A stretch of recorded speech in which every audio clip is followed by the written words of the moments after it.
Get ready. 10 seconds. 5 seconds. Start. Mr. Deputy Chairman, I have a few brief remarks to make.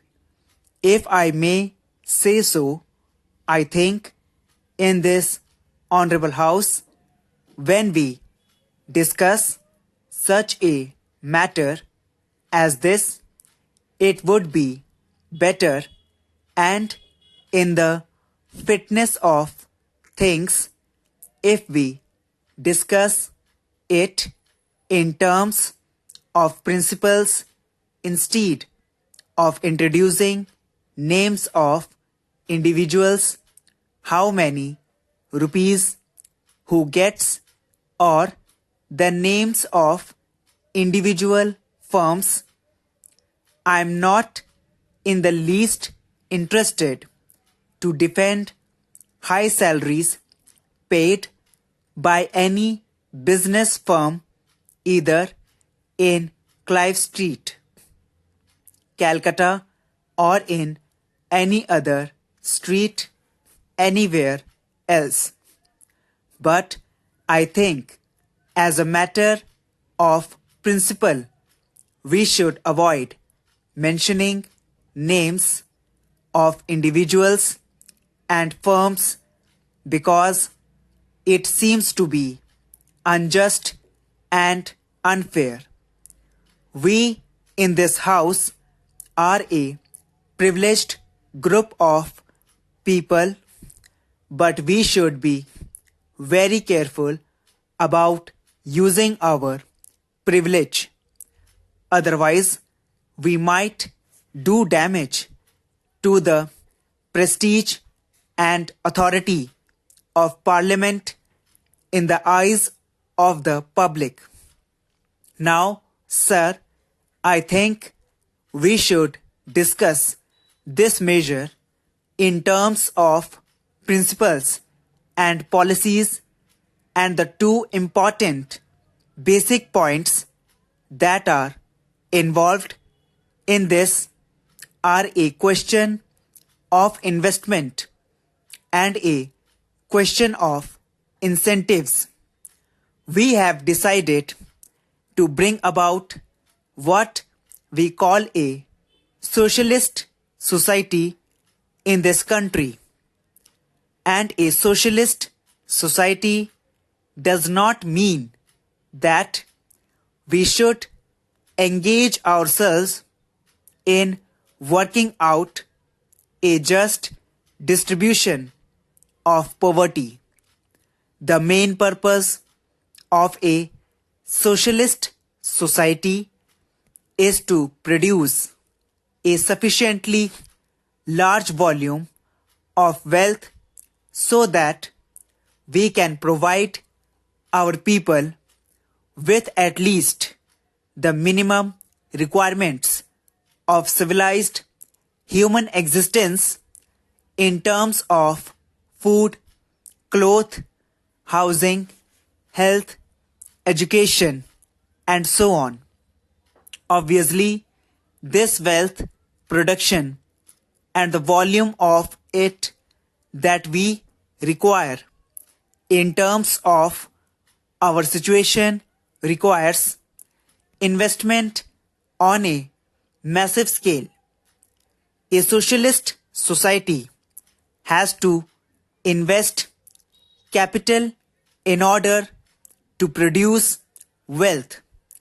It may interest my honorable friend to know that in the planning commission in Russia, there is a whole-time member whose designation is member in charge of capital investment.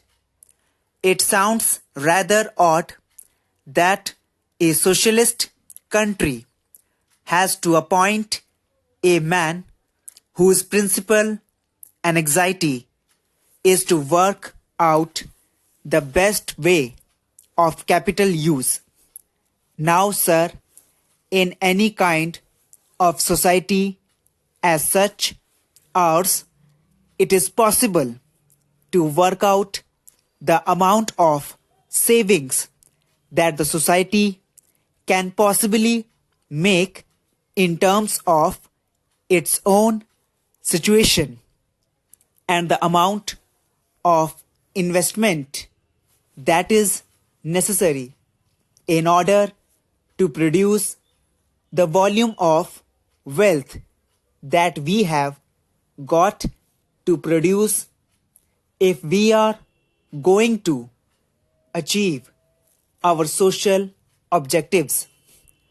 The difference between what we have got to invest and what we can possibly save in terms of our own society is a very wide gap in our situation, and that gap has to be filled obviously by importing capital from wherever we can get it.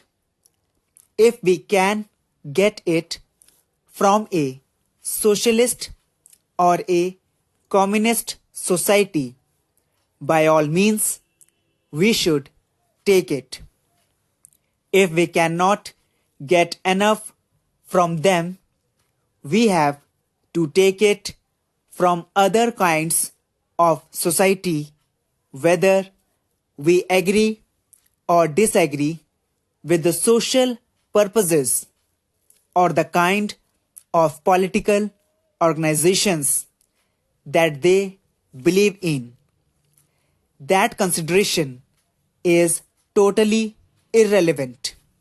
Now, the principal organizer of the socialist society in India, that is, our leader, the Prime Minister, has himself said that he wants foreign private capital to come into this country. It is not that it is a very desirable thing.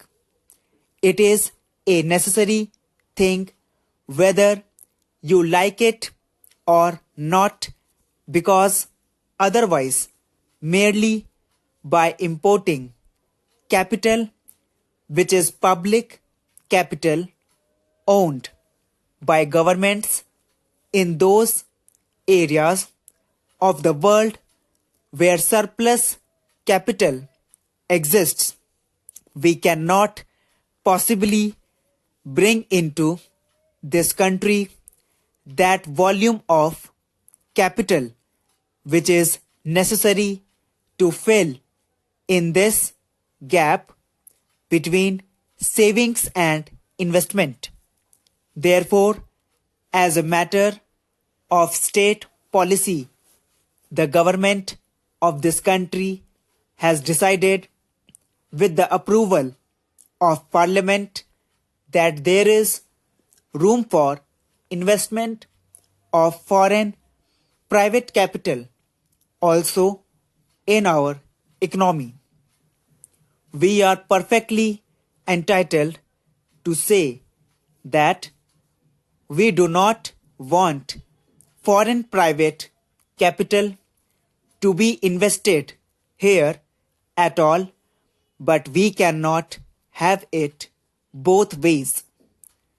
We cannot eat our cake and have it too.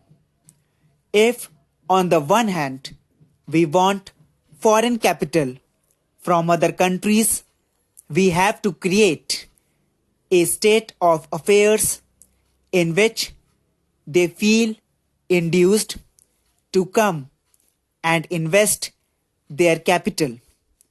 As I have said, we are free to say that we do not want it. But if we do want it, we cannot at the same time insist on creating conditions which forbid them to do so, which they find extremely discouraging. And one of the things by which we could prevent foreign capital from coming into this country is to approve of a measure such as this. I am not saying that this measure is necessarily wrong. I am not suggesting that it is necessarily good and important. All that I am saying is, if you do want foreign capital, then do not pass this legislation.